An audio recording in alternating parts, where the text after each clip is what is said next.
You should be connecting every single one of your projects to GitHub. One, it saves all your history. Two, every job's going to want you to use it.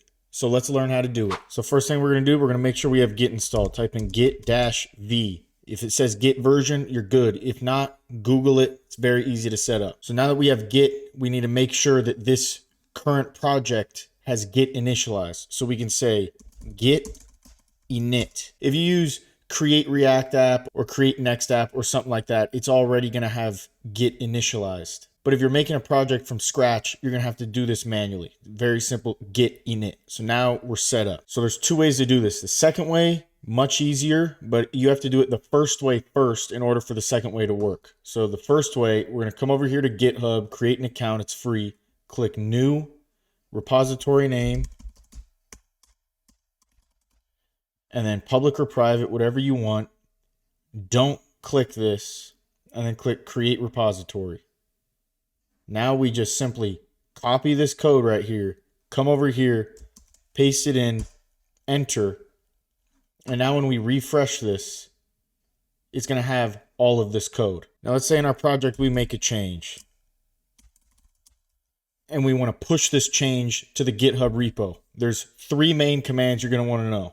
The first one is git add. If you do dot period, it adds all of the files.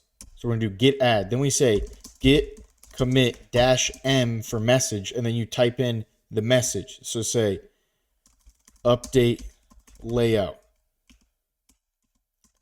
And then now we say git push. Click that. Now we come over here, we refresh this, and we can now see we have more commits, and we can see right here, update layout. So once you do that, now you can do it the easy way. So let's say we come in here, we make a change, we can click this thing, source control, and then we just type in a message, made change, and then we commit it right here, and then we publish branch. And since we're not already connected, it asks us if we want to create one. So we can create private or public. Boom. Now it's created it. So when we come over to our GitHub, it now will have this. And this is a newly created one because I just deleted the first one we made. Do this for every single project. You need to learn Git because this is an essential skill to have.